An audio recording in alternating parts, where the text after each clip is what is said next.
오늘은 제 10강으로서 우리 인류는 왜 360도를 도입했는가 하는 것입니다. 그래서 각도라고 하는 것은 초중고 대학에서 널리 쓰이는 그런 단위죠. 그러면 우리 인간들은 왜 하필 360도를 도입했냐 하는 것입니다. 그거에 대해서 오늘 초등학교 CT 플러스 스팀 교육 입장에서 한번 살펴보도록 하겠습니다. 우리는 과연 제가 핵심적인 것은 이제 CT 교육에다가 하고 있는 거죠.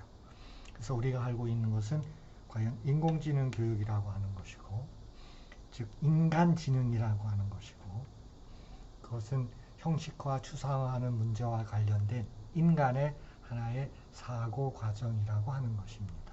그래서 오늘은 각도에 관해서 한번 CT 교육 입장에서 알아보고 공학적 측면까지도 같이 알아보도록 하겠습니다. 그래서 CT 교육이라고 하는 것은 제가 지금 이번이 10번째 강의를 올리고 있습니다만 이건 동일한 화면들이죠. 그래서 계산을 통한 형식화, 추상화하는 문제를 다루고 그런 사고 과정으로서 알고리즘으로 나타내어질 수 있다라고 하는 것을 제가 택하고 있습니다. 그러면 CT 교육이라고 하는 것이 있으면 이 CT 교육에 관해서 하나의 핵심 개념과 그 아래 내용 요소들이 따라와야 되겠죠. 그렇죠? 그래서 핵심 개념은 여기 나와 있는 Computing System Modeling Data Practice인데요. 오늘은 Data Practice하고 System Thinking Practice를 같이 연관이 되는 그런 상황입니다. 물론 이와 같은 CT 교육의 핵심 요소를 흔히 말하는 Decomposition, Abstraction, Generalization, Evaluation, Algorithmic Thinking으로 이제 우리도 다룰 수가 있는데요.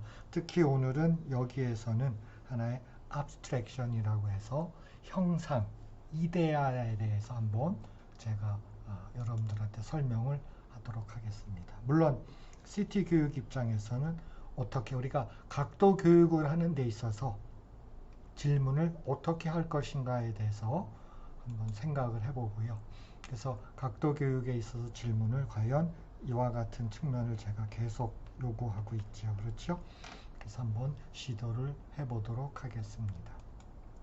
제가 여러분과 벌써 10번째 강의를 같이 하고 있는데요. 오늘은 10번째 여기죠. 그렇죠? 각도에 관련된 이야기입니다. 그래서 저는 핵심 질문을 인간은 어떻게 360도를 도입했는가? 이거하고 관련돼서 미적분은 누가 창안했는가에 대해서 한번 설명을 해보도록 하겠습니다. 시기는 고대 바빌로니아입니다. 그리고 핵심 개념은 데이터에 관련된 거고요. 그 다음에 시스템적 사고도 같이 다루도록 하겠습니다. 그래서 특히 미적분은 누가 창안했는가에 대해서도 우리가 관심을 갖는 것도 나는 굉장히 중요하다고 봅니다. 그래서 제 10강으로서 각도의 역사죠. 소위 말하는 360도. 우리가 말하는 360도. 분초 이렇게 와도 되겠죠. 그렇죠? 분초까지 다 쓰고 있지요. 그래서 인류는 과연 기울기, 경사를 어떻게 측정하였나. 그리고 동일한 말입니다만 인류는 360도를 어떤 경로를 통해서 형상화했는가, 도입했는가.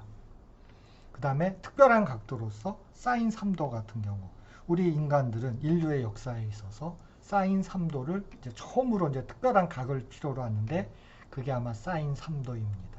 그리고 최종적으로는 우리가 한 번쯤 미적분은 누가 창안하였는가 이거에 대해서 한번 생각을 해보도록 하겠습니다. 각에 관련된 거를 보면은 이제 우리 교육과정을 보면은요, 각과 직각을 이해하고 그런 거 있죠. 그렇죠. 예각, 둔각 이런 것들을 이제 각에 관련된 것들을 다루죠. 자, 이거는 이제 과거의 교육과정 교과서에서 나왔던 거지만 그래서 이제 각을 다루다 보니까 각의 역사에 대해서도 언급을 해요. 이제 그때는 이제 이야기 마당에 나왔던 건데 이런 것입니다. 그러니까 360일이 지나면 태양이 같은 자리에 떠서 태양처럼 생긴 원을 그리고 원을 똑같이 그래서 똑같이 360으로 나눴다. 그러니까 태양이 한 바퀴 이렇게 돌아오는 데 있어서 360. 태양이 같은 자리에 떠서 무슨 말인지 잘 어렵죠. 그래서 태양이 뭐 또 1년마다 같은 자리에 뜨는 것을 보고 태양을 본떠서 원을 360도로 한다. 뭐 이런 식으로 얘기를 합니다만은 이거는 이거 왜 썼는지 모르겠어요. 한번 나랑 같이 한번 생각을 해보도록 하겠습니다. 자, 각에 대한 것은 이제 경사 얘기서부터 시작이 돼야 되죠. 그래서 기원전 거의 한 3000년 정도로 가야 됩니다. 사실 제가 그 학생들하고 수업을 했을 적에 이 경사를 어떻게 하면 좀 편리하게 할 것인가에 대해서 했을 때 의외로 이런 생각이 굉장히 있어요. 그러니까 이 경사를 이쪽을 고정을 해요. 지금 어디를 고정하는 거냐면 이 길이를 고정을 합니다. 이 길이를 1이라고 고정하면 되겠죠. 물론 여기서는 수직을 택해야 되겠죠. 그렇죠? 물론 이 수직을 잡아주는 것은 이제 별개의 문제이고 충분합니다. 그랬을 적에 여기서부터 여기까지의 떨어진 거리를 하나의 기울기의 측정으로 본 것이 상당히 편리하다는 겁니다. 이걸 지금 현대의 수학 용어로 말하면 코탄젠트예요. 코탄젠트입니다. 그리고 고대 이집트인들은 그럼 여기서부터 여기까지 이 측정을 뭐라고 부른 거예요? 세케드라고 불렀습니다. 이거를 세케드라고 불렀어요. 그러니까 예를 들어서 얼마 세케드를 하는 거예요. 그러니까 숫자가 커지면은 경사가 어떻게 되는 거예요? 경사가 줄어들죠. 그렇죠? 그러니까 숫자가 커지면 경사가 줄어듭니다. 그렇죠? 그러니까 숫자가 작으면 상당히 경사가 급한 거가 되는 거죠. 그렇죠? 왜? 코탄젠트이기 때문에 그렇습니다. 그러니까 이 코탄젠트라고 하는 거, 지금 여기 고대 이집트인들이 썼던 기원전 3000년 경서부터 썼던, 즉 피라미드를 건축할 때 썼던 이 기울기에 대한 측정 단위는 상당히 자연스럽다는 것입니다. 물론 지금은 쓰질 않죠. 오히려 거꾸로 탄젠트를 쓰고 있죠. 그래서 이제 코탄젠트를 쓰는데 좀 자세하게 보면 이런 거죠. 일단 아까 말한 대로 그 높이를 설정하는 것은 1큐빗을 설정해요. 지난 시간에 했던 조금 자세히 하겠습니다. 그러면 경사가 얼마가 졌는데 이건 고정된 거예요. 이거는 고정입니다. 그렇죠? 1큐빗은 대략 52cm 정도 돼요. 그리고 1큐빗을 우리는 7팜스 그 다음에 28핑거스라고 정의를 합니다. 물론 핑거스를 많이 써요. 이쪽에서 이제 디지트라는 것도 쓰기도 하는데 핑거스를 많이 씁니다. 그러면 예를 들어서 여기서부터 예를 들어서 7팜스라고 하면 어떻게 되겠어요? 여기까지 오겠죠. 7팜스. 그럼 각도가 얼마가 되는 거예요? 45도죠. 그렇죠? 이제 그런 식으로 해가지고 우리는 이집트인들은 코탄젠트를 썼어요. 그래서 이제 실질적으로 이건 이제 실질적인 겁니다. 그 피라미드를 얘기할 적에 쿠푸왕의 대피라미드는 5팜스 2핑거스입니다. 5팜스 2핑거스예요. 그 다음에 또 하나는 아메스 파피루스의 57번에 나와 있는 문제인데요. 이거는 이 문제를 풀면은 기울기가 5팜스 1핑거스가 나옵니다.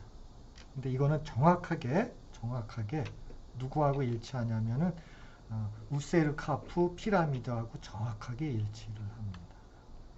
그래서 피라미드를 얘기할 적에는 이런 그다음에 이제 이건 이제 황금비하고 관계되는 거였었죠. 근데 사실은 이제 3, 4, 5 직각사각형 피라미드를 이제 잘랐을 적에 위에서 아래로 이 3, 4, 5도 많이 물론 이거는 1로 봤을 적에 이것을 1큐빗으로 봤을 때 얘가 얼마일까 비례로 따지면 되는 거죠. 그렇죠? 그래서 이제 그러면 이제 뭐가 나타나는 거예요? 세케드가 나타나는 거죠. 그래서 3, 4, 5 직각삼각형도 상당히 많이 썼습니다. 그러니까 그걸 알고 있었다는 거죠. 우리가 말하는 피타고라스 정리. 다른 몇 가지 피라미드 하면은 만약에 4팜스라고 하면 이게 1인 거거든요. 이게 1일 적에 4팜스. 지금으로 말하면 60도를 뜻하는 거고요. 그 다음에 이거는 어떻게 되겠어요? 반이잖아요. 그렇죠? 반입니다. 그러니까 2분의 7 팜수가 됩니다. 2분의 7 팜수. 그럼 이제 숫자가 적어지죠. 그렇죠? 그러면 경사가 더 커지죠. 그렇죠? 그래서 이런 피라미드를 이제 건축을 했습니다.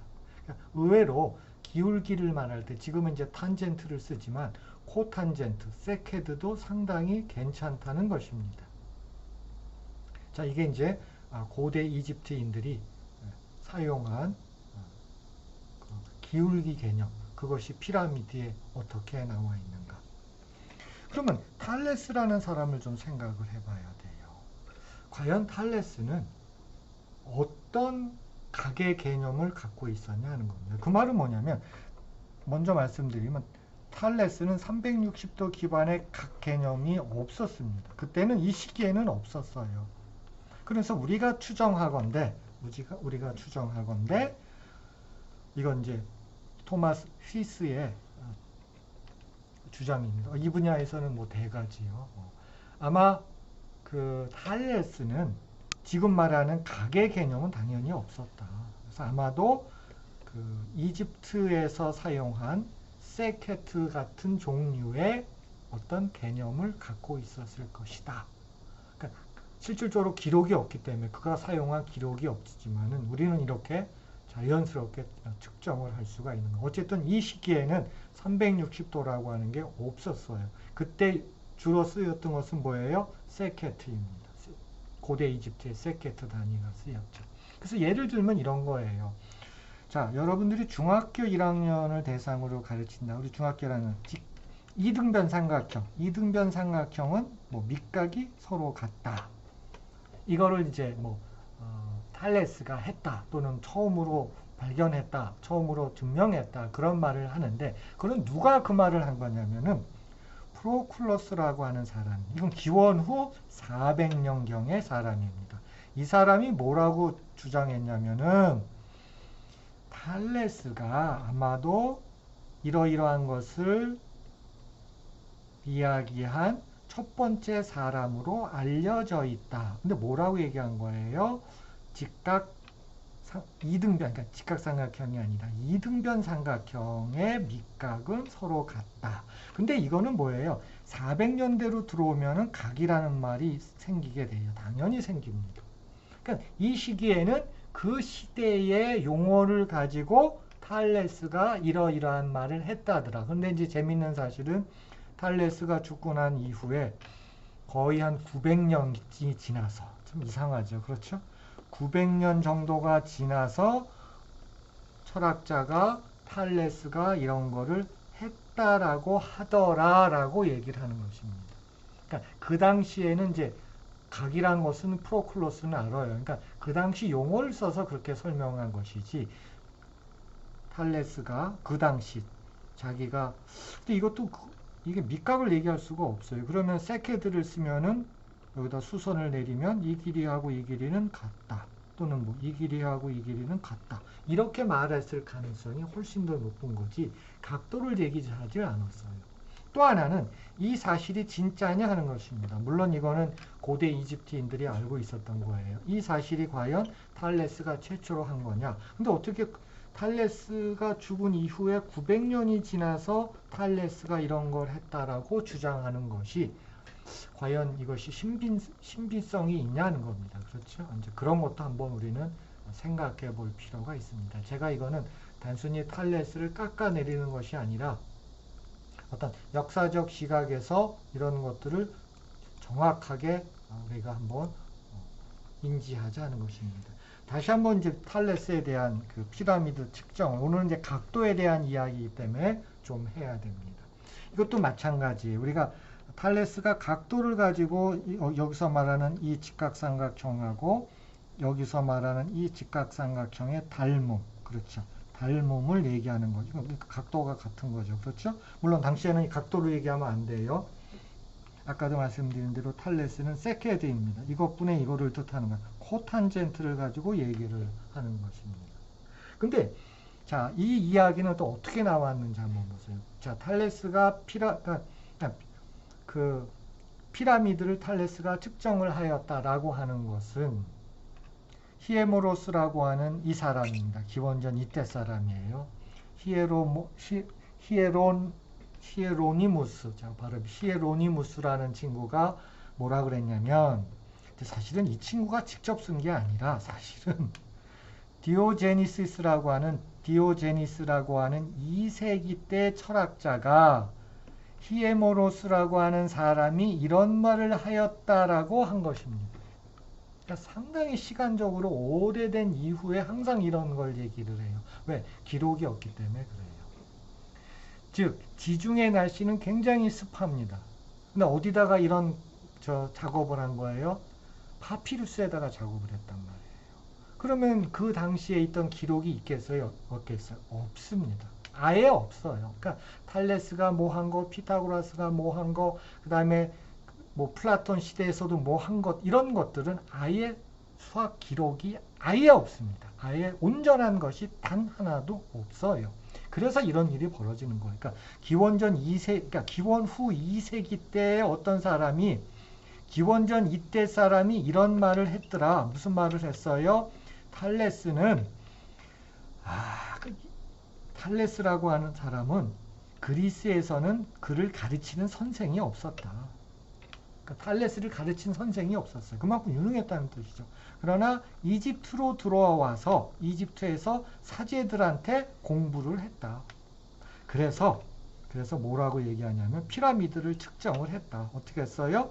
지가 가가지고 자기 키 해놓고, 그렇죠? 자기가 섰을 때 사람이죠. 뭐 직접 했을 수도 있고 누군가를 시킬 수도 있겠죠. 자기 스태프가 있을 수가 있으니까. 자, 여기에 이제 사람 키를 좀 누우면 되니까 표시하고 사람인 다음에 그 똑같아 됐을 때 그림자가 같아졌을 적에 그러면 이제 여기서부터겠죠. 그렇죠? 여기서부터 여기까지. 가 이제 피라미드의 높이가 되겠죠. 그런데 이거는 굉장히 나는 이거에 대해서 사실은 신빙성이 없어요. 뭐냐면 햇빛이 이렇게 될 수가 없어요. 햇빛이. 이거 정말 햇빛이 이렇게 될까요? 햇빛이. 그림자가 과연 이렇게 딱 직각으로 해서 만들어질까요? 그렇지는, 그럼 그거 그림자가 어떻게 생기는지 한번. 보통 우리는 이 천문학에 대해서 그림자가 어떻게 생기냐에 대해서는 그렇게 관심을 안 가져요. 그러니까 이게 왜 어려운 얘기냐면, 자, 일단 쿠팡의 대피라미드는 위치가 북위 30도에 있습니다. 이 말은 뭐냐면 남쪽으로는 그림자가 생기질 않아요. 자, 보세요. 지금 피라미드가 있으면은 이쪽 방향으로 이렇게 수직으로 그림자가 생기냐 하는 겁니다. 일반적으로는 어떻게 생기겠어요? 이렇게 생기죠. 이게 수직이 아니죠. 1년을 따졌을 적에 4일입니다. 4일은 그림자가 이렇게 생겨요. 그러나 361일 동안은 그림자가 어떻게 생겨요? 일반적으로 이렇게 생깁니다. 그럼 얘기가 틀려지죠. 그러면 아까 그 얘기가 사실이려면 탈레스가 쿠팡의 대피라미드를 막대기 갖고 재러 왔을 때 그날 유독이 그림자가 이렇게 직각으로 생기는 날입니다. 그날은 확률적으로 365분의 4입니다. 그러나 일반적으로는 어떻게 돼요? 확률이 365분의 361이에요. 이런 날을 특별하게 찾아서 와야 됩니다. 그러면은 앞에서 했던 이런 유형의 직각삼각형의 닮은비를 쓸 수가 있어요. 그런데 4일 빼놓고는 그림자가 이렇게 됩니다. 그럼 그림자가 시간이 흐르면서 그림자가 이렇게 되거든요. 그러면 그림자가 이렇게 된다는 얘기는 이걸 수학적으로 하려면 이제는 직각삼각형의 닮은비가 아니라는 거예요. 그럼 방법은 뭐예요? 자, 막대기 했어요. 그럼 막대기가 지금 그림자가 여기 있었어요. 처음에. 그러다가 또 시간이 흐르면 그림자가 일로 가겠죠. 그렇죠? 막대기 끝. 이것도 마찬가지. 그럼 여기에 중점이 있을 거고 여기 있을 거고 여기 있을 거예요. 그러면은 이제는 뭐예요? 닮은비는 닮은비인데 어떤 닮은비가 되는 거예요? 일반적인 삼각형의 닮은비가 된다는 겁니다. 그러면 궁극적으로는 이쪽 길이하고 누구만 따져주면 돼요? 이쪽 길이의 비율만 따져주는 겁니다. 즉 원래 대피라미드의 높이와 내가 갖고 있는 막대기의 높이의 비율은 이거는 잴 수 있잖아요. 이거는 이미 바깥에 피라미드 바깥의 얘기니까 이거 길이 재고 이거 길이 재야 되잖아요. 그렇죠? 그거의 비율 구하면은 피라미드의 높이를 구할 수가 있다는 것입니다. 그럼 이 이야기는 우리가 이제 그림자의 방향을 생각을 해야 돼요. 그게 진짜 스팀 교육이잖아요. 그렇죠? 근데 지금까지는 우리나라 중학교나 초등학교 과거에 이거 달문비할 적에 천문학적 사실은 전혀 용납을 안 하고 무조건 직각삼각형만 갖고 했다는 거예요. 그건 아까 말씀드린 대로 확률적으로 365일 중에서 운이 좋아가지고 요거입니다. 이렇게 운이 좋은 날만 와야 돼요. 근데 그걸 알 수가 없었단 말이에요. 그걸 어떻게 합니까? 모르죠. 그러면 얘기는 뭐예요? 그냥 왔더니 운이 좋아서 운이 이만큼 좋아가지고 직각삼각형을 가지고 피라미드의 높이를 비율로 따졌다. 이렇게 돼야 되는 건데 일반적인 생각을 하면 뭐예요? 이런 직각삼각형이 아닌 일반 삼각형의 비율을 따져야 돼요. 그래서 이 경우에는 사람이 할 수 있고 할 수가 없고 막대기로 해야 되는 거죠. 그렇죠.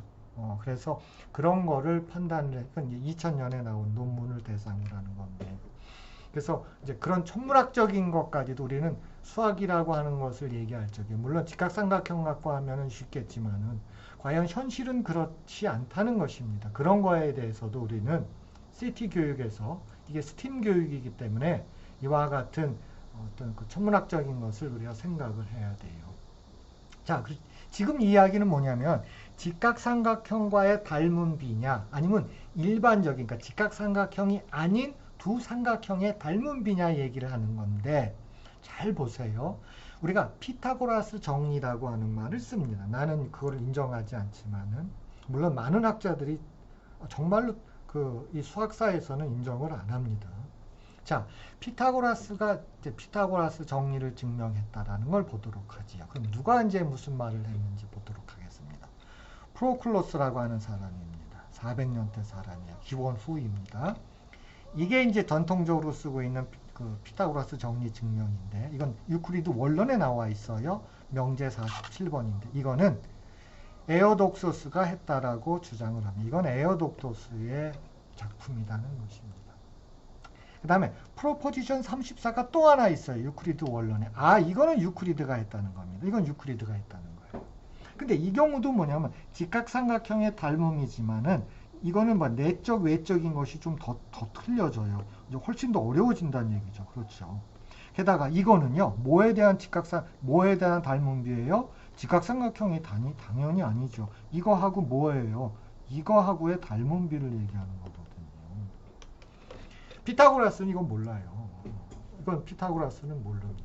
그래서 가장 괜찮은 평가를 하는 것은 뭐냐면 모리스 클라인이 1972년에 이와 같은 닮음비에 대해서 이거는 후기 피타고라스 학파에서는 가능했을 것이다 라고 하는 겁니다. 그러니까 후기 피타고라스 학파라고 하는 게 기원전 400년경입니다. 이때도 이제 여러분 알다시피 399년에 소크라테스가 이제 사형을 당해요. 그래서 충격을 받아서 플라톤이 여행을 합니다. 이집트도 가고 그 다음에 이탈리아도 가요. 이탈리아의 남부를 가는데 그때 피타고라스 후기 사람들이 남부에 있었죠.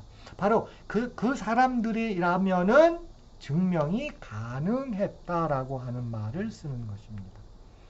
이 말은 피타고라스는 증명할 수가 없었다는 것입니다. 그럼 물론 또 그럼 최초로 발견했느냐? 발견도 아니죠. 최초는 아닙니다.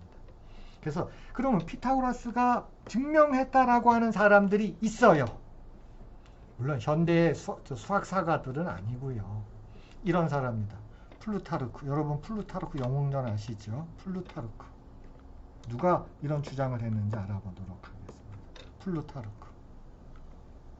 아데니우스. 이런 친구들은 뭐냐면 기원 후 1세기에서 3세기, 기원 후 사람들입니다. 기원 후 사람들이에요. 그러니까 피타고라스가 죽은 이후에 정말로 시간이 어마어마하게 흘렀어요. 그런 다음에 프로포지션 47이 이거입니다. 이거를 누가 했다고요? 피타고라스가 증명했다라고 주장을 하는 것입니다. 그럼 이거에 대해서 융르라는 독일 수학사가가 있습니다. 융르라는 이분이 뭐라고 그랬느냐. 참 이상하다. 왜 피타고라스가 죽은 이후에 500년이 흐르는 동안에 이때 와서 이거를 피타고라스가 증명했다라는 말이 왜 이때 나오냐? 왜 그전에는 나오지 않고 이렇게 500년이나 지난 이후에 이거를 피타고라스가 증명했다라고 말을 하냐는 겁니다. 좀 이상하다 그러는 겁니다.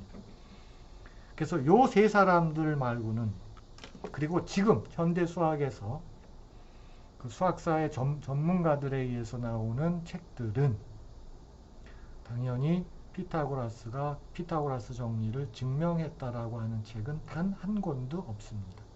물론 우리나라 책 중에서 한글로 우리나라의 이런 사람들이 흥미롭게 쓴 책들, 이제 그런 거에는 그렇게 나오죠. 피타고라스가 증명. 어떤 교과서는 막 눈물을 흘려요. 그리고 뭐 소를 100마리 잡아가지고 뭐 축제를 했다 그럽니다. 그것도 거짓말입니다. 소 잡지 않았습니다. 절대 소 안 잡았어요. 두 가지가 있습니다. 피타고라스 학파는 채식주의자입니다. 두 번째, 윤회사상을 갖고, 이건 이집트에서 넘어온 겁니다. 윤회사상을 갖고 있어요. 자기 친구가 죽으면은 소로 태어나는 겁니다. 소. 또는 또 소가 죽으면은 또는 강아지로 태어난다. 강아지가 또 죽고 나면은 뭐 누구로 태어나요? 예를 들어서 뭐 염소. 이렇게 해서 3000년 정도가 지나면은 다시 또 인간으로 환생을 해요. 그렇기 때문에 소 잡아가지고 그렇게 축제를 벌일 수 있는 그런 상황이 아니라는 것입니다. 그래서 그것도 소 100마리 잡아서 뭐 난리 쳤다는 것도 그건 정말 완벽한 거짓말이에요. 이제 그런 거에 대해서 하고, 그래서 피타고라스 시대에는 비율에 대해서 상당히 약했습니다. 특히 일반적인 삼각형, 또 직각이라고 해도 이런 상황, 내부에서 이루어지는 거, 이런 상황이 안 돼 있었어요. 그리고 피타고라스 학파 후기로 가면은 이런 삼각형의 두 삼각형의 그 닮음, 합동, 이런 것들이 매우 발전을 하게 된다는 것입니다. 그래서 피타고라스는 피타고라스 정리하고 아무런 관계가 없다는 것입니다. 자, 두 번째. 그래서 중국 사람들은 피타고라스 정리라는 말 안 쓰죠. 고구 정리라고 합니다. 그리고 이 바빌로니아 쪽의 그 수학사 쪽을 증명하는 사람들도 피타고라스 정리라는 말을 아예 안 써요. 그리고 직각삼각형 성질 또는 대각성 성질, 그렇죠. 직각삼각형 성질이 훨씬 더 좋은 말이죠. 그렇죠. 또는 바빌로니아 정리라는 용어를 학계에서는 사용을 합니다. 근데 특히 이제 우리나라에서는 유독 피타고라스 정리를 너무너무 애호하고 있지요. 자, 고 바빌로니아의 각도 개념으로 가겠습니다. 그럼 일단 기울기라고 하는 것은 직각삼각형에서 이루어지고, 이분들은 a분의 c의 제곱을 썼습니다. a분의 c라고 하는 게 뭐냐면은 코사인 시타의 역수죠. 그렇죠? 그거의 제곱을 써요. 현대 용어로 쓰면 이거는 세크 제곱 시타입니다. 왜 썼는지 이거는 참 어려워요. 아까 세케드는 이해하기가 쉬워요. 우리 초등학교 3, 4학년들도 의외로 제가 수업을 했을 적에 기울기를 재는데 그게 상당히 편리하다는 거에 동의를 합니다. 그러나 이제 이 세크 제곱 시타로 이거로 한다는 것은 상당히 저도 이거는 이해가 어려워요. 왜 그 사람들 그렇게 썼을까? 물론 왜 그렇게 썼는가에 대해서는 기록은 없어요. 아직 발견되진 않았거든요. 그러면 기울기 측정을 어떻게 했나 보세요.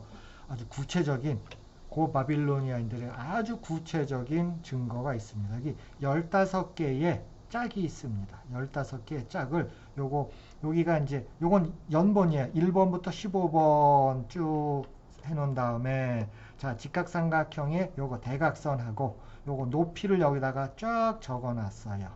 그런 다음에 여기다가 또 뭘 적어놓은 거? 아까 세크 제곱. 여기다가는 아까 말씀드린 세크 제곱 시타를 적어 놓은 것입니다. 자, 이거를 이제 쭉 번역을 해야 되겠죠. 그렇죠? 이건 정말 어려운 얘기입니다. 지금도 많은 논란이 있는 거예요. 과연 왜 아까 말씀드린 대로 왜 세크 제곱을 했을까? 이게 첫째 칸 세크 제곱을 한 것을 계산을 해 놓은 겁니다. 쭉 계산했어요. 그건 이제 지금 우리가 식진법으로 말하면 이거의 계산입니다. 세크 제곱을 한 거예요. 아까 높이하고 밑변의 길이가 있었잖아요. 그렇죠? 이게 직각삼각 우리는 당연히 뭐까지 구해 놓을 수 있어요. 밑변도 놓을 수가 있어요.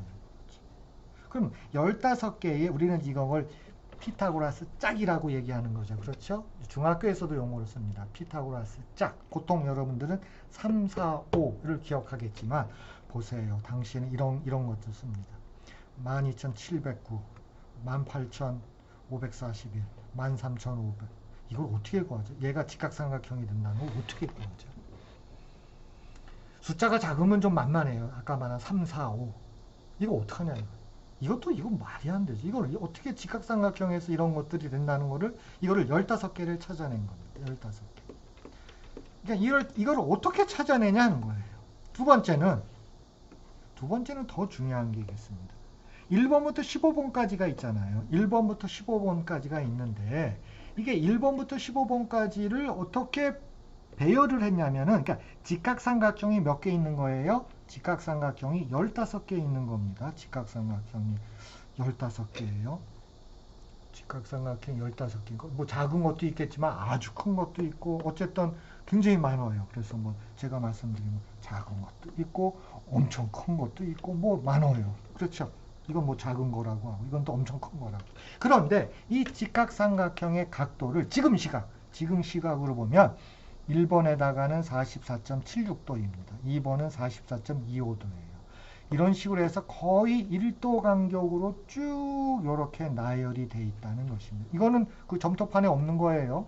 우리가 해석을 해봤더니 이 나열한 순서가 이게 의미가 있다는 거예요. 그러니까 큰 거부터 큰 여기서 크다는 각도예요. 각도가 큰 거서부터 쭉 내려와서 이렇게 각도가 작은 것까지 여기까지 한 31도 여기까지 요거를 나열을 했다는 것입니다. 그러니까 어떻게 보면 삼각표 개념이죠. 그렇죠? 우리가 지금 각도 얘기를 오늘 주제로 하는 거죠. 그럼 아까 말씀드린 대로 이거 그런 짝을 어떻게 구했냐 하는 거예요. 그때는요. 이거입니다. 이 방정식하고 이 방정식을 연립방정식으로 풀었습니다. 당시에 저런 거 잘했습니다. 이건 고등학교에서 안 다루죠. 우리나라에서는. 자, 이거와 직선과 이 직선은 이거예요. 원은 이거입니다. 한 변에 그러니까 반지름이 1인 원과 이 직선을 이건 유리수입니다. PQ는 정수죠. 그럼 보세요. 이거하고 교점을 생각하면 뭐가 만들어져요? 삼각형이 만들어지죠. 그럼 살짝 줄이면 뭐가 만들어져요? 이렇게 또 각도가 작아지는 직각삼각형이 만들어지거든요. 그래서 PQ를 조절을 하는 겁니다. 그러니까 처음에는 PQ를 12분의 5, 그 다음에 쭉 내려가지고 뭐까지 조절하면 이것까지도 조절하면 되는 거죠. 그렇죠? 기울기를 쭉 내리면 되잖아요. 의도적으로 하는 겁니다. 그래서 이렇게 잡았을 적에 뭘 알아낸 거예요? 이거를 잡아낸 것입니다. 이거를 잡아내는데 그 원리는 이거예요. 이건 연립방정식 풀면 돼요. 연립방정식 풀면은 이것이 피타고라스 짝이 된다는 걸 안 겁니다. 그래서 처음 시작할 적에 P를 12, Q를 5로 놓은 거예요. 그러면 뭘 잡아낼 수 있어요?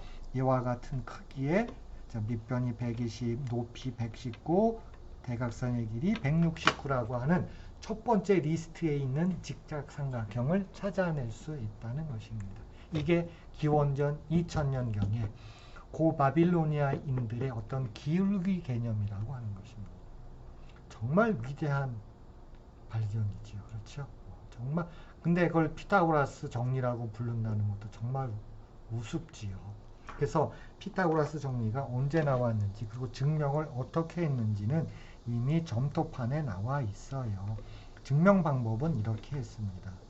이건 기존 교과서에서도 뭐 고등학교에 가면은 되는데 이걸 바빌로니아 방법이라고 말을 안 해요. 도대체 이해가 안 되는 거예요.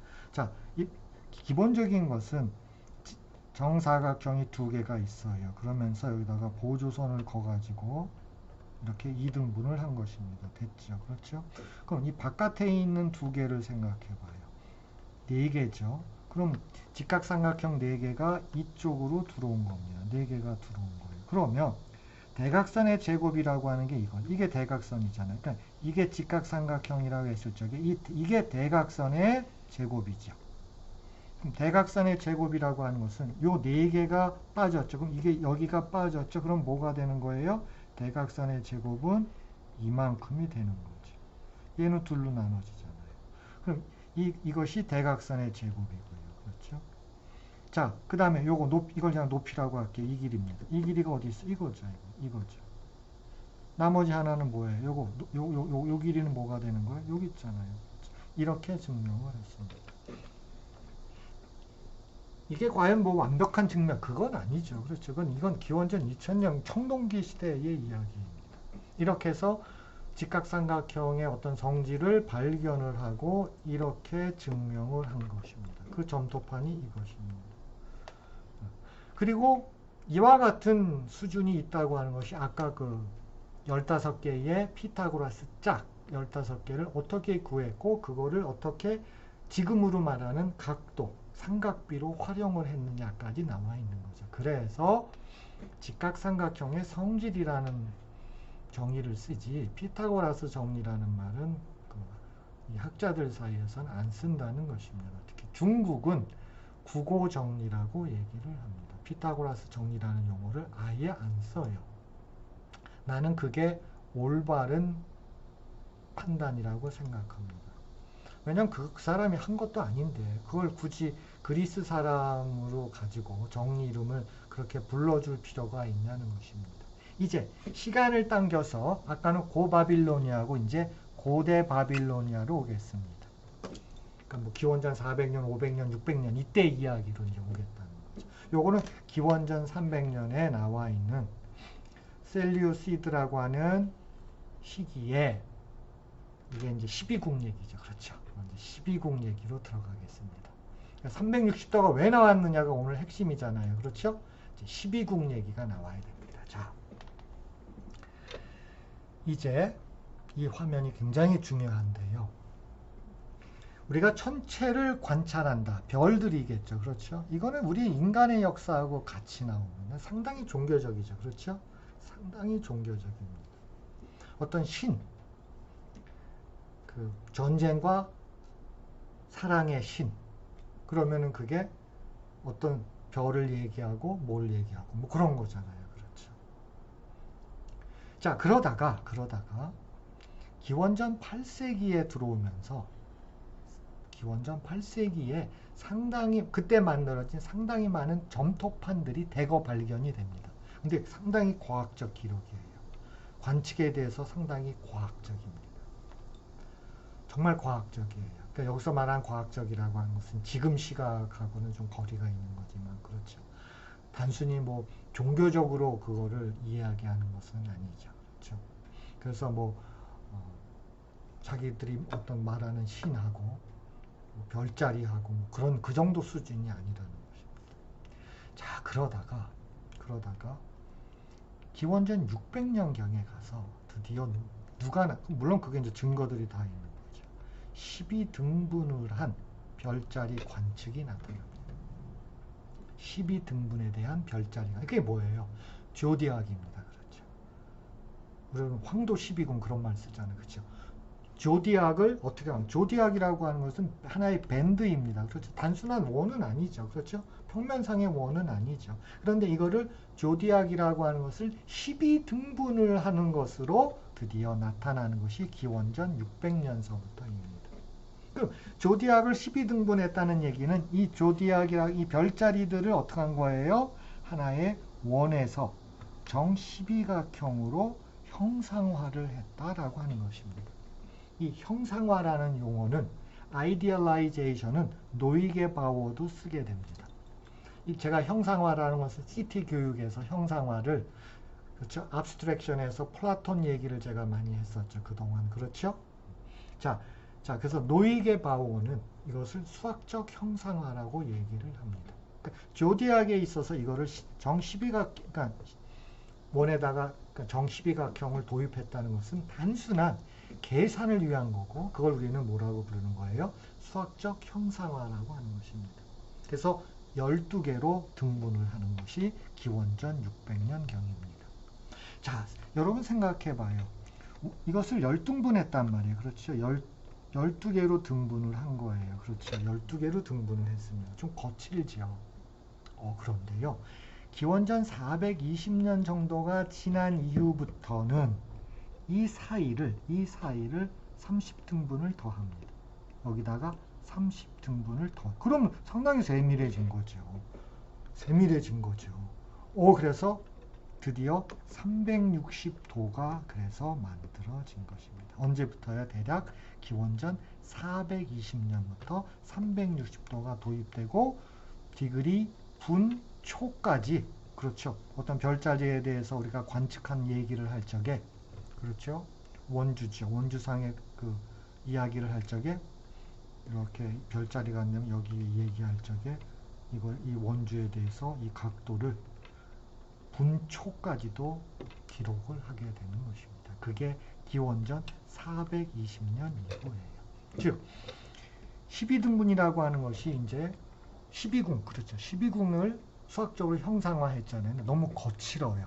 거기다가 각각을 어떻게 한 거예요? 30등분을 더한 거예요. 근데 이게 그럼 왜 30등분을 했느냐는 이제 그 천문학자들 사이에서 어떻게 합의를 이제 보게 되냐면, 이때 고대 그리스인, 바빌로니아인들입니다.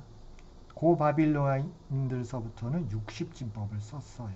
그래서 아마 이걸 60까지도 60으로 이거를 등분하면 너무너무 세분화가 되니까 이거의 절반인 30을 가지고 세분화했을 것이다 라고 추정을 하는 것입니다. 아직 기록은 발견된 게 없어요. 그래서 그렇게 추정을 하는 것이죠. 그럼 뭐가 만들어지는 거예요? 이제 360이 나오는 거죠. 360등분이 나오게 되는 것입니다. 360등분이 나와서 우리는 그걸 뭐라고 불러요? 360도라고 부르는 것입니다. 드디어 우리 인류는 하나의 원을 360도로 분할한 지금 사용하고 있는 각도를 사용하게 된 것입니다. 그래서 기원전 420년 정도로 여러분들이 보면 돼요. 그래서 이거에 대해서는 제가 충분하게 전문가들의 논문이나 책을 충분히 참고한 것입니다. 그래서 이걸 보는 과정에 여러분들도 혹시 우리 학생학 부모 교사들 중에서 저도 이제 하려고 그래요. 그러면 기원전 아까 말씀드린 대로 이게 아까 그 기록 나와 있는 거 있잖아요. 별자리 같은 게 이때 나온 거거든요. 기원전 568년. 그럼 그때 별자리가 어떻게 되어 있을까? 근데 이건 쉽게 접근할 수 있더라고요. 그런 사이트가 있거든요. 그래서 저도 아직 이건 제가 공부를 못했어요. 저도 한번 이 사이트를 공부를 해서 실제 그 시기에 별자리를 확인하는 이제 그렇게 좀 전문성을 높일까 합니다. 여러분들도 아마 그렇게 하고 계신 분들도 많을 거예요. 그래도 한번 그렇게 저도 한번 해보려고 합니다. 자, 12궁하고 관련돼 가지고 이제 다시 보나파르트 얘기를 해야 돼요. 보나파르트가 이제 지난번에도 얘기했죠. 이집트를 침략을 합니다. 자, 이제 그래서 이집트를 침략을 해요. 그러다가 이제 맘루크 군대를 완전히 격파시켜 버립니다. 피라미드 전쟁이라고 해서 맘루크 군대가 참패를 당하죠. 그래서 이제 학자들이 이제 이때 165명의 이제 학자들이 쫓아가니까 수학자들도 꽤 많이 갑니다. 그래서 이제 그 중에서 비방드뇽이라고 하는 학자가 덴데라 12궁을 방문합니다. 덴데라 신전이에요. 신전에 뭐가 있었던 거예요? 이 12궁, 이건 만든 거예요. 사진 보여드릴게요. 12궁이 있었던 거예요. 물론 이제 로제타 스톤도 발견하고 다시 영국한테 돌려줘요. 샹콜리 형이 이걸 이제 떠났다가 그거를 이제 번역을 하는데 성공을 합니다. 영국군한테 줘요. 지금 영국에 있죠. 자, 덴데라 12궁은 프랑스로 갖고 옵니다.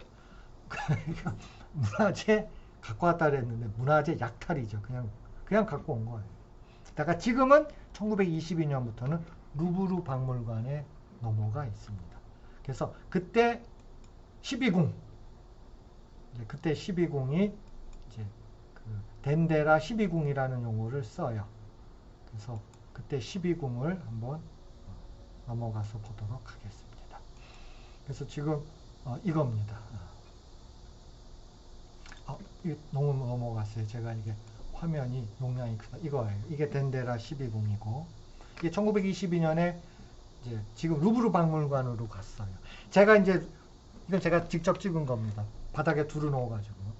그래서 12궁이 바로 이거예요. 상당히 낮게 되어 있어요. 이게 덴데라 신전에 있는 것을 프랑스가 약탈을 해온 거죠. 문화재 약탈을 해서 지금 루브르 박물관에 있는 거고요. 지금 이거는 이제 그래서 이집트에서 정식적으로 이거 반환 소송을 한 것으로 알고 있어요. 몇 년 전에. 지금 결과가 어떻게 나오는지는 몰라도 굉장히 어려울 거예요. 이게 프랑스만의 문제가 아니라 영국, 그 다음에 러시아, 독일, 정말 그런 강대국의 이집트 문화재가 반출돼서 나가 있거든요. 그런데 이거를 프랑스가 내준다? 사실 문제가 더 커질 수는 있겠죠. 그렇죠? 그런 측면에서 어쨌든 그거에 대해서 우리가 관심을 가져야 되겠죠. 자, 그래서 이게 이제 덴데라 12궁에 대한 제가 말씀을 드렸고, 이게 용량이 크다 보니까. 자, 이제 12궁 얘기가 이제 끝났습니다. 그래서 360도에 대한 기반이 도입이 됐다. 자, 그런데 이제부터는 다시 이제 수학에, 이제 각도가 만들어진 거죠. 그렇죠? 그럼 각도가 있다는 얘기는 당연히 각속도가 있습니다. 근데 목성의 각속도를 측정한 그런 계산이 드디어 나오게 됩니다. 자, 저자는 오젠드리버이고요. 2016년입니다. 이 논문이 중요하죠. 이 논문은 어디에 나냐? 사이언스입니다. 2016년 세계 최고의 저널 사이언스에 바로 이 논문이 실립니다. 고대 바빌로니아의 천문학자들이 목성의 궤도를 측정을 했다는 것입니다. 근데 뭘 측정한 거냐면은 타임 벨로시티라고 하는 건데 이게 뭐냐면 속력이죠. 그렇죠. 속도. 각속도를 측정을 해가지고 각도를 계산하였다라고 하는 것입니다. 이게 넓이로 했거든요. 이걸 현대적 용어로 쓰면은 이게 120일 동안 합니다. 120일 동안 각속도죠. 그렇죠. AT라고 할게요. 각속도를 적분했더니 그 결과가 뭐예요? 각의 이동각이 나왔다 하는 것입니다. 각의 이동각, 즉 S라고 할게요. 그러니까 120일 동안에 목성이 몇 도를 진행했는가를 계산했다고 하는 논문이 2016년 사이언스에 실리게 됩니다. 정말 충격적인 얘기죠. 이겁니다. 자, 이 저자는 은퇴를 했어요. 그런데 요 주먹만한 여기 나와 있는 이 데이터에 대해서 이건 어떤 숫자라고 하는 것은 이건 그 양반 오젠드리버는 충분히 다 알지요.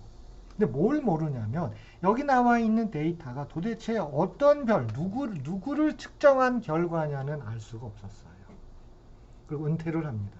은퇴 이후에도 이건 영국 박물관에 있어요. 그래서 대형 박물관에 가서 계속해서 공부를 합니다. 그러다가 알았어요. 이게 목성 궤도를 관측한 것이라고 하는 것을 알았습니다. 그러면 이제 이걸 Analyzing Data, Visualizing Data라고 하는 우리가 CT 교육에서 그런 상황이죠.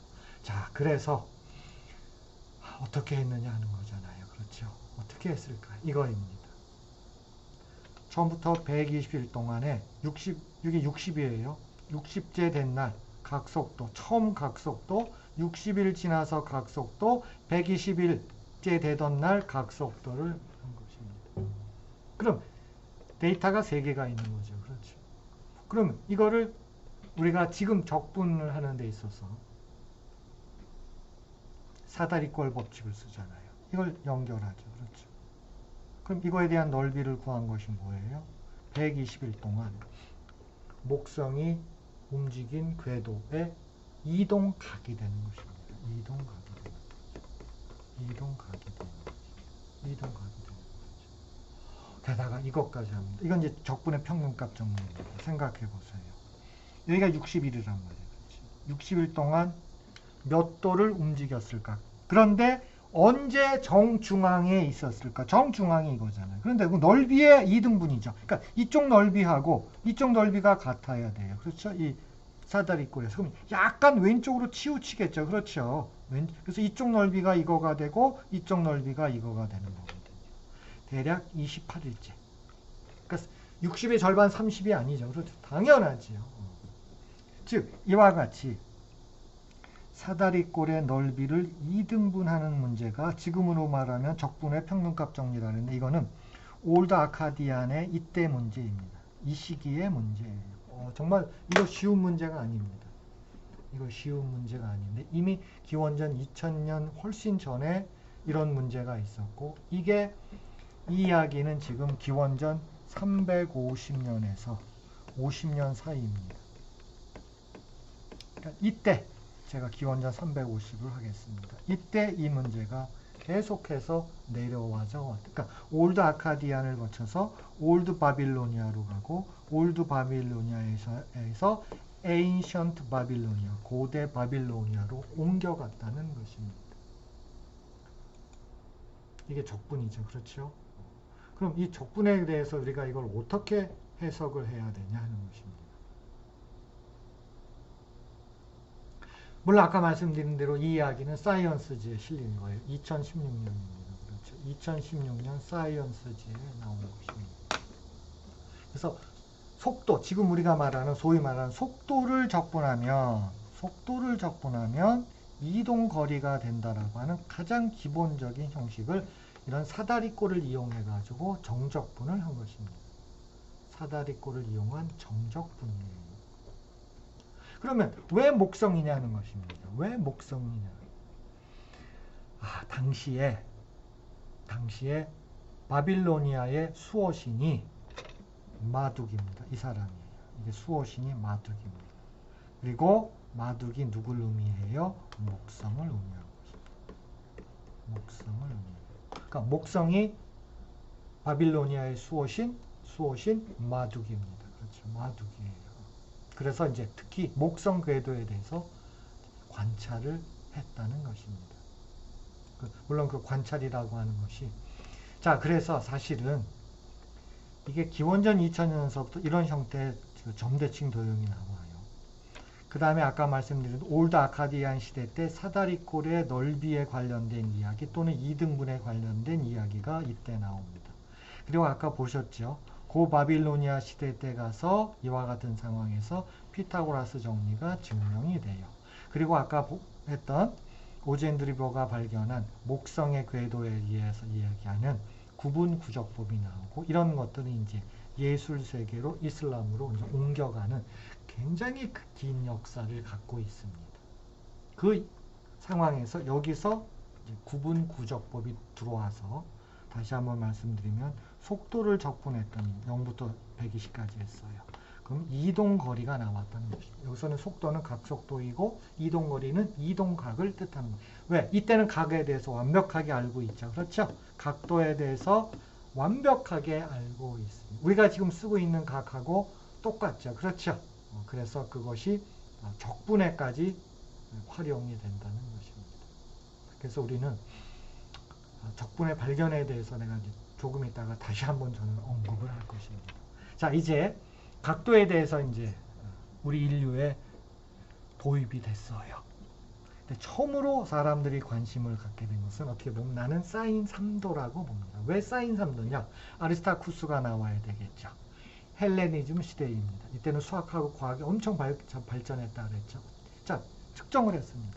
자, 이제 이거 무슨 말이냐? 이거 지금 중학교 책에 나와. 이게 달이에요. 이게 달이고 이게 지구입니다. 이거는 태양이에요. 반달이었을 적에 이거를 어떻게 측정을 했냐면은 이게 87도로 측정을 하고 오차가 크겠죠. 그렇죠. 그럼 이게 3도죠. 그렇죠. 그러면 뭘 생각하는 거예요? 지구서부터 태양까지 길이하고 지구서부터 달까지의 이게 어느 정도 될까? 이게 18배에서 20배 정도 된다라고 결론을 냅니다. 그는 두 가지를 밑바탕으로 해야 돼요. 하나는 이 각도를 3도로 측정을 해야 되고 그 다음에 3도에 대한 사인 값을 내놔야 되겠죠. 그렇죠? 3도에 대한 사인 값이 나와야 됩니다. 자, 그래서 사인 3도를 어떻게 구하냐면 이게 이제 구하는 어떤 프로세스에서 나온 거고 이게 이제 3도예요. 이게 3도이고 어쨌든 이거는 여러분들이 아마 더 관심을 갖고 이 양반 책을 좀 봐야 되겠죠. 사인 3도를 이렇게 결론을 냅니다. 그러면 이제 뭐가 나오는 거예요? 아까처럼 지구부터 달까지의 거리는 하고 지구부터 태양까지의 거리하고의 어떤 비율이 계산이 돼야 되겠죠. 그렇죠? 그게 이제 비율로 나오게 됩니다. 이거는요, 저기도 나와요. 중학교 교과서에서도 과학 시간에서도 다루는 내용입니다. 자, 이제 시간을 땡겨가지고 기원 후로 왔습니다. 자, 프톨레미입니다. 아예 프톨레미는 현표를 만들어냅니다. 현표 0.5, 1, 1.5 해가지고 180개의 현표를 만들어냅니다. 자, 사인 3도 어떻게 구하나 보세요. 사인 3도는 요게 3도가 되는 건데 이 양반은 이 전체를 다 그러니까 6도를 가갖고 얘기해야 되겠죠. 그래서 6도에 대한 값을 여기다가 이제 이 양반이 계산을 해서 적어놨습니다. 그럼 여기서 나온 이 값이라고 하는 것은 원래 정의가 이거거든요. 지름을 120으로 한 거거든요. 그러면 이거거든요. 그래서 이거 했잖아. 그럼 이제 나눠주면 되죠. 그렇죠. 그러면 얘가 사인 3도입니다. 상당히 좋아지죠. 자, 프톨레미 이야기입니다. 프톨레미는 이집트 사람입니다. 이걸 그리스 사람으로 소개하시면 안 돼요. 자, 시간 여행을 한번 해보죠. 1400년대로 한번 오겠습니다. 1400년대로 오면은 울루그벡 뭐라 그럴까요? 울루그벡 대학이라는 용어도 상관없습니다. 여기에는 이제 알카시라고 하는 당대 최고의 수학자가 들어옵니다. 이란 사람이어서 1421년에 들어오죠. 여러분 우리가 알고 있는 장영실이 명나라 갔을 때가 1421년이에요. 나는 개인적으로 장영실은 알카시에 대한 명성을 들었다라고 생각을 합니다. 물론 증명하는 방법은 없어요. 그래서 이 시기에는요, 유학생들이 1000명이 넘었어요. 그리고 수학자들도 60명에서 70명이 울루그벡 대학에서 근무를 했습니다. 이때는 정말 위대한 책, 이거 말고도 저기요, 프톨레메이가 지은 알마게스트라는 책, 유클리드의 원론, 이런 것들이 수학 교재입니다. 여기에는 경리과 직원이 24명이나 있어서 어마어마하죠. 그렇죠. 경리과 직원이 24명이다. 대학도 이렇게는 안 되죠. 그렇죠. 어마어마합니다. 자, 여기서 알카시가 사인 1도를 계산을 하는데 이런 테크닉을 쓰는 것이죠. 3차 방정식을 써요. 그러니까 사인 3도는 상당히 그런 대로 쉬워요.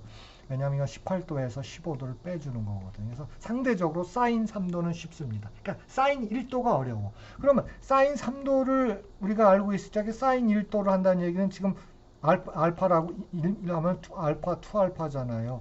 그럼 여러분 이거 삼각함수 이거 사인은 어떻게 돼요?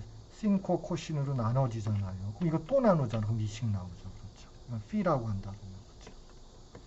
이게 이제 16세기에 뭐 까르다노나 이런 사람들이 풀었다고 하는데 그건 아니고요. 알카시가 이 3차 방정식을 푼 것입니다. 그래서 사인 1도를 13자리까지 구합니다. 아까 프톨레미는 아마 6자리까지 정확한 값을 구했어요. 그래서 시간 여행을 해서 1400년대로 넘어오면 우리 세종대왕 때예요.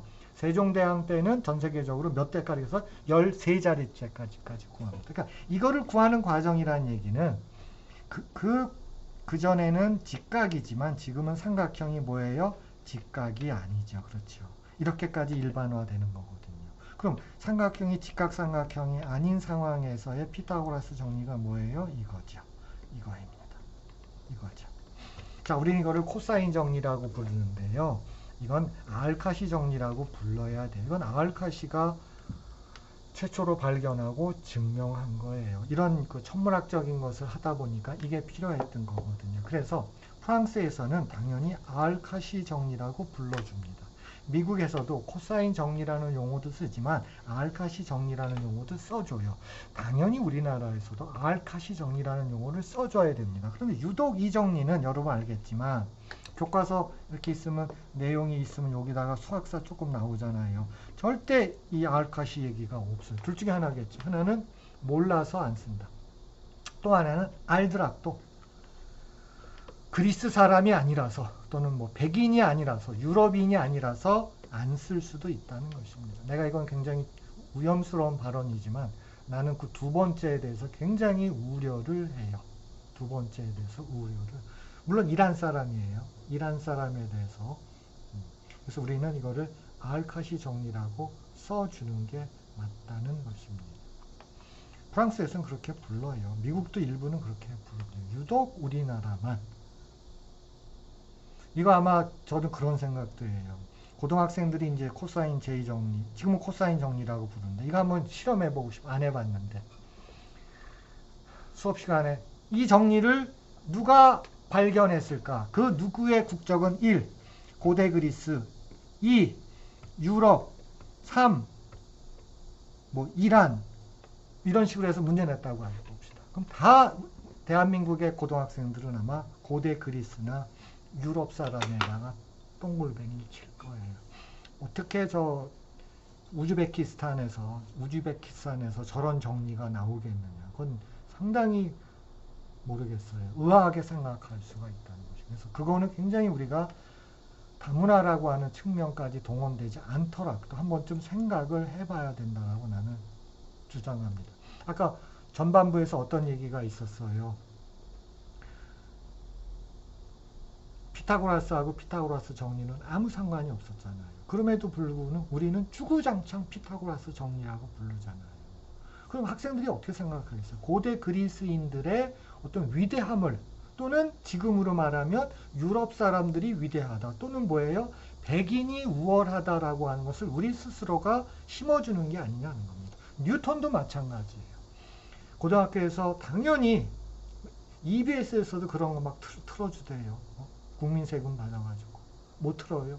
뉴턴하고 나이프니치가 뭐 최초로 미적분을 발견했고 둘이서 누가 먼저 발견했는지 뭐 법정 싸움을 한다. 뭘 법정 싸움 할 것도 없어요. 자, 사이언스지에서 나온 겁니다. 퍼스트 스텝입니다. 캘큘러스에 대한 인벤트는 고대 바빌로니아라고 분명히 얘기를 합니다. 물론 이건 2016년이에요. 2016년입니다. 물론 교과서에 들어오기가 좀 쉽지는 않았을지는 몰라도 2016년이기 때문에 자, 그래서 인벤터라고 하는 것을 쓸 적에는 기원전 이때 바빌로니아인들이 바로 이것을 쓴 겁니다. 이건 내 개인 생각이 아니라 그랬죠. 이건 사이언스의 어떤 결론이에요. 그럼 이때만 이런 게 있었느냐? 아닙니다. 자, 천년경으로 가겠습니다. 자, 천년경의 파티마조입니다. 와, 그러니까 파티마조라고 하는 게 지중해를 거의 지배하던 상황입니다.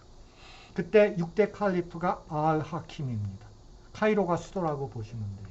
그래서 알-하킴이 이집트 강이 자꾸만 범람을 하니까 짜증나잖아. 그렇죠? 짜증나니까는 이슬람권에다가 광고를 냅니다. 이거 나일강 범람하는 것 좀 어떻게 좀 컨트롤 할 수 있는 사람 나한테 와서 좀 해보세요 했던 거예요. 그랬더니 이븐 알-하이삼이 제가 하겠습니다 라고 카이로로 갑니다. 하킴한테 어마어마한 대접을 받으면서 연구를 합니다. 근데 실패를 하지요. 그렇죠. 그럼 거기서 그거만 한 게 이 양반은 천문학, 물리학, 광학, 특히 수학 상당히 많은 부분에 공헌을 하는데 그 중에 하나가 뭐냐면은 회전체의 최적을 구한 거예요. 자, 이게 함수고요. 이거를 축으로 해서 회전체의 최적을 구한 것입니다. 그러니까 지금으로 말하면 이거예요. 이거를 구했습니다. 그런데 재미난 사실은 지금 회전체의 최적이 교육과정에서 뭐 빠져나갔던데 미적분에서 그 전에 미적분 2에서 회전체의 최적을 가르칠 적에 우리는 바로 이븐 알-하이삼의 방법을 그대로 갖다 씁니다. 그러나 그 옆에 그렇게 방법은 이븐 알-하이삼의 방법을 가르치면서 여기다가는 뭐 해줘요? 뉴턴하고 나이프니치 얘기를 합니다. 뉴턴하고 나이프니치가 미적분학을 뭐 최초로 창안했다. 그리고 둘이서 뭐 법정 싸움을 둡니다. 그건 내가 충분한 레퍼런스를 제가 들이밀어야 되죠. 그렇죠. 그러면 이 양반의 최고의 업적은 이거예요. 여러분 그 고등학교 과정에서 구분구적할 적에 어떻게 돼요? y 예를 들어서 이거 전형적인 문제가 뭐 y x제곱 이거죠. x제곱을 구간을 0서부터 어디까지 2까지 구분구적법을 하여 보아라. 그럼 이거 할 적에 당연히 뭐 나와야 돼요? 이거 나와야 되죠. 그러니까 이거를 최초로 도입했다는 거예요.